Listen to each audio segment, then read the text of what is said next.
पंच परमेष्ठी भगवान की जय हो। समय सार जी महान ग्रंथादिराज का हम आश्रवाधिकार पढ़ रहे हैं। पिछली ज्ञानशाला की कक्षा में हमने समझा था जो ज्ञानी जीव है, जो वीतराग सम्यक दृष्टि जीव है, वह नवीन कर्मों का बंध नहीं करता है।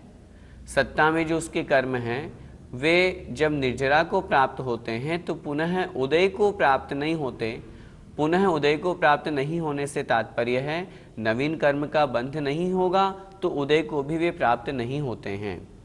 आचार्य महाराज ने पिछली गाथा में उन सत्ता में स्थित कर्मों को जो उसने पूर्व में बांधे थे उनको मिट्टी के ढेले के समान की उपमा दी है। जैसे मिट्टी का ढेला व्यर्थ होता है, किसी काम का नहीं होता, उसी प्रकार वे कर्म कहे हैं। आज की कक्षा में उसी बात को आचार्य भगवान आगे बढ़ाते हुए कह रहे हैं। हम समझेंगे कि जो 4 प्रकार के प्रत्यय हमने जो पूर्व में पढ़े हैं कर्मबंध के हेतु है, ज्ञानी जीव ज्ञान से युक्त होकर के क्या उनका बंध करता है? जब वह रागद्वेष रूप परिणति को प्राप्त हो जाता है तब वह बंध के योग्य होता है, अर्थात बंध करता है, अथवा वह अबंधक ही रहता है। इस प्रकार की चर्चा हम इस गाथा में पढ़ेंगे। आइए प्रारंभ करते हैं। गाथा क्रमांक 177।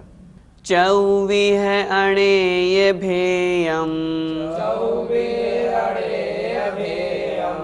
बन्धन्तेणाण दंसण गुणैः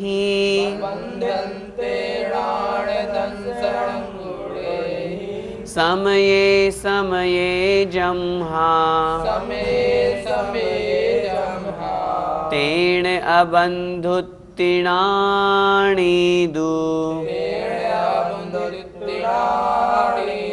बोलिए, चौवीह अणेय भेयम् बन्धन्तेणाण दंसण गुणैः समये समये जम्हा तेण अबन्धुत्तिणाणीदु। चौवीह अणेय भेयम् बन्धन्तेणाण दंसण गुणैः समये समये जम्हा तेण अबन्धुत्तिणाणीदु। आइए गाथा का अर्थ समझते हैं। चौवीह अणेय भेयम्, चौवीह 4 प्रकार के जो द्रव्याश्रव हमने पहले पढ़े हैं, मिथ्यात्व, अविरति, कषाय और योग, ये जो 4 प्रकार के निमित्त कहे हैं, बंध के हेतु कहे हैं। अणेय भेयम् और अनेक भेद वाले, मुख्य रूप से 4 प्रकार के निमित्त, उनके भेद प्रभेद करने पर अनेक भेद हो जाते हैं और अनेक भेद जितने जीव के परिणाम उस अपेक्षा से उन परिणामों का निमित्त वहाँ पर कर्मबंध का हेतु है, इसलिए अनेक भेद वाले।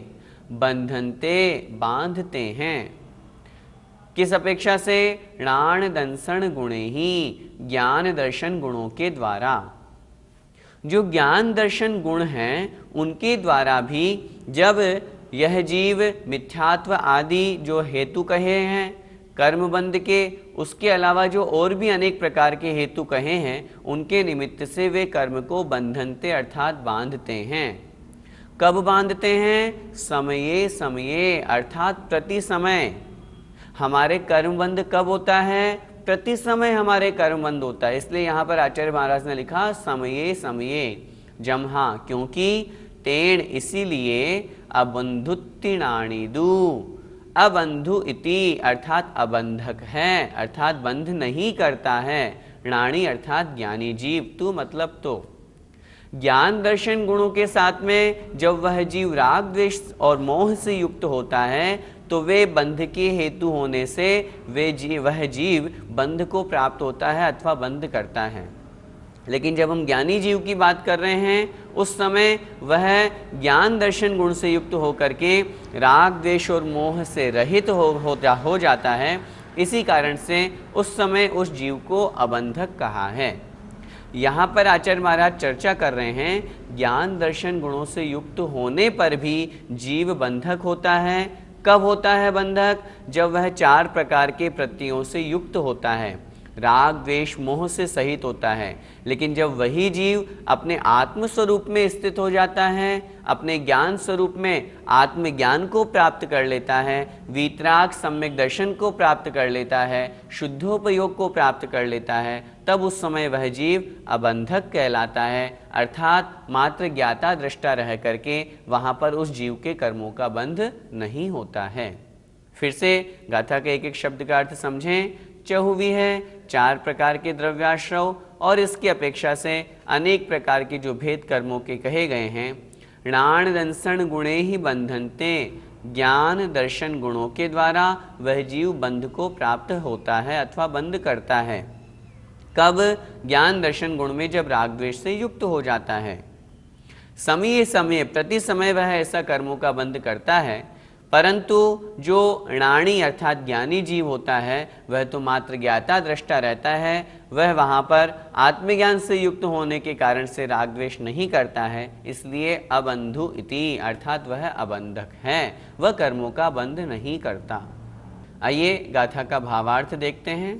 क्योंकि मिथ्यात्व, अविरति, कषाय और योग ये 4 प्रकार के द्रव्याश्रव ज्ञान दर्शन गुणों के द्वारा प्रति समय अनेक प्रकार के कर्मों को बांधते हैं, अतः ज्ञानी तो अबंधक ही है। यहाँ गाथा में दोनों बातें कही हैं। ज्ञानी जीव अबंधक कहा इस अपेक्षा से क्योंकि वो राग द्वेष मोह से रहित है, लेकिन जब ज्ञान दर्शन गुणों के साथ में वह राग द्वेष करने लगता है तब वह जीव बंध को प्राप्त हो जाता है।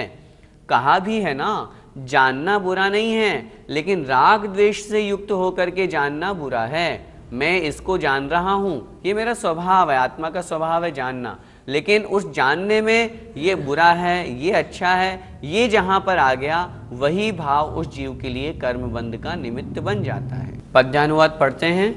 प्रत्येक काल चौ प्रत्यय कर्म भारा, बांधे सरागमय दर्शन बोध द्वारा, ज्ञानी अतः न बंधता विधि बंधनों से, होता विभूषित सदा मुनि सद्गुणों से। अभी गाथा में हमने पढ़ा जो ज्ञानी जीव है, जो ज्ञान दर्शन गुणों से युक्त होता हुआ भी कर्मों का बंध करता है। शिष्य ने प्रश्न किया, ज्ञानी के बंध किस कारण से होता है? ज्ञानी जीव किस कारण से ज्ञान दर्शन गुण से युक्त होता हुआ भी कर्मों का बंध किस कारण से करता है? उसका उत्तर आचार्य महाराज अगली गाथा में दे रहे हैं, देखें।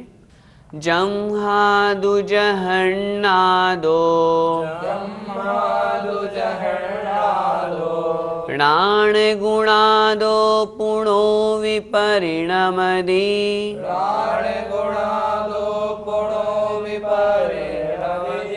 अर्णत्तम नाण गुणो तेण दुसो बंध गो भणिदो।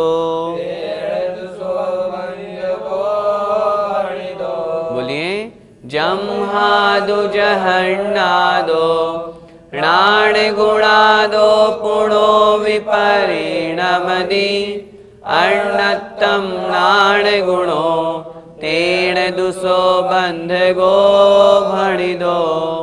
जम्हादो जहन्नादो णाण गुणादो पुणो विपरिणमदि, अर्णत्तम नाण गुणो तेण दुसो बंध गो भणिदो। गाथा का अर्थ देखें। जम्हादु जहन्नादो, जम्हा अर्थात क्योंकि, जैसा कि अभी हमने गाथा प्रारंभ करने से पूर्व प्रश्न उठाया कि वह ज्ञान गुण से युक्त होता हुआ भी वह कर्मों का बंध किस कारण से करता है, आचार्यों ने उसको बंधक क्यों कहा? उसका उत्तर दे रहे हैं, क्योंकि जहन्नादो जघन्य, जघन्य अवस्था से युक्त, णाण गुणादो ज्ञान गुण से, वह ज्ञान गुण से जघन्य अवस्था को प्राप्त हुआ है, अर्थात पुणोवि परिणमदि, पुनः, पुणोवि अर्थात पुनः, पुनः थोड़ी सी देर में अंतर मुहूर्त के बाद परिणमदि परिणमन करता है। तात्पर्य यह है वह जो ज्ञान गुण में है अर्थात आत्मस्वरूप में लीन है, शुद्धोपयोग को प्राप्त है, वह कितनी सी देर तक रह सकता है? अंतर्मुहूर्त तक।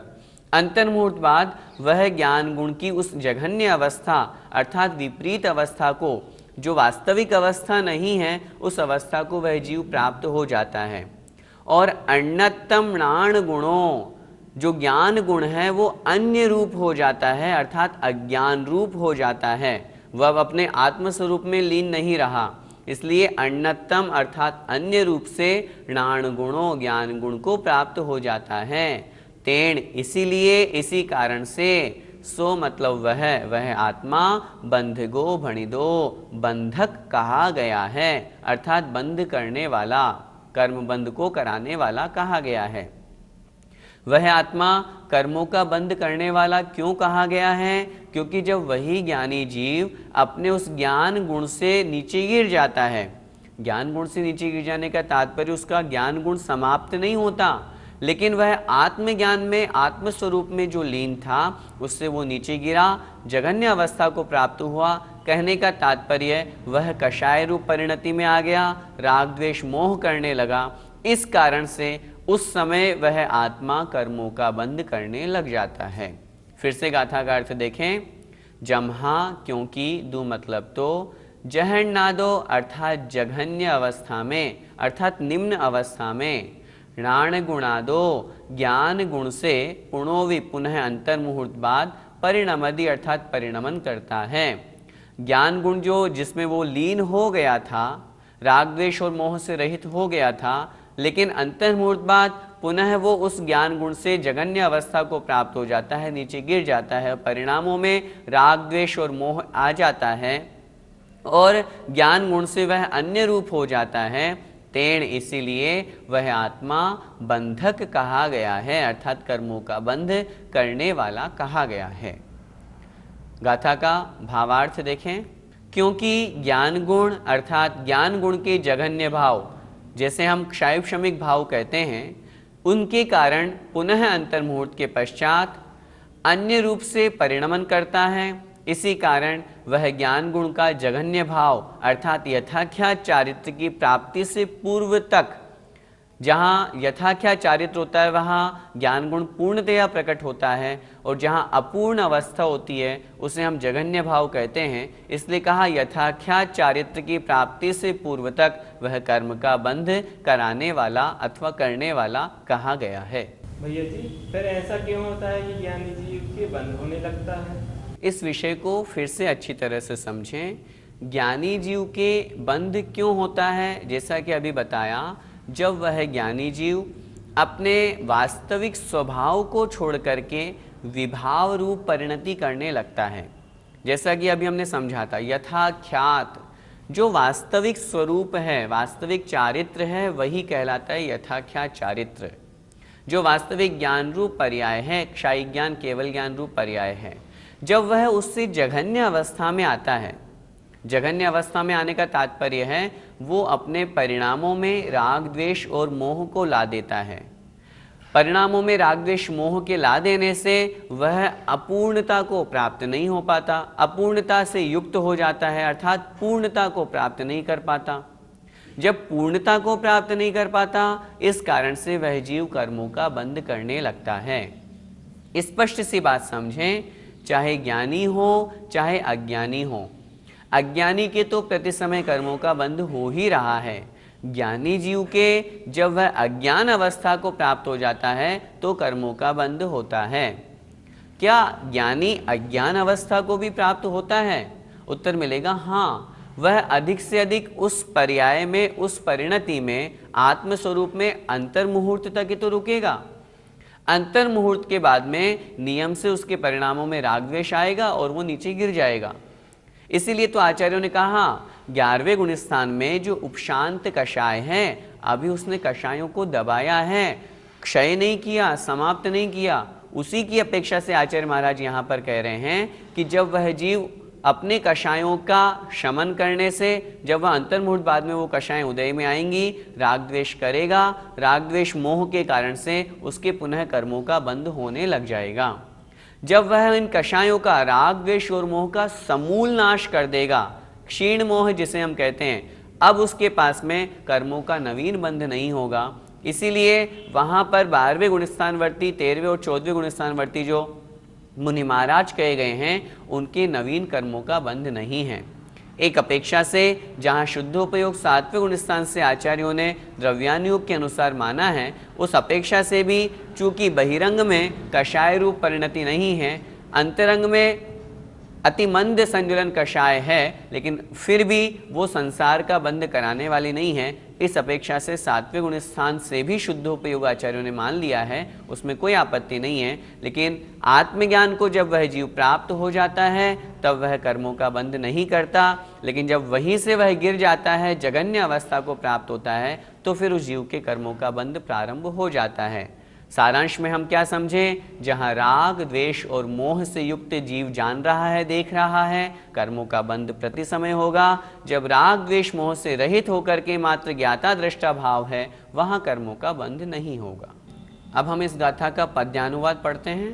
नानिर्विकल्प सविकल्पक होतना है, वो ज्ञान ज्ञान नहीं रागमयी बना है बार बार वह ज्ञान को कर्म लाता, स्वामिन नहीं परम पूर्ण व्रत पाता।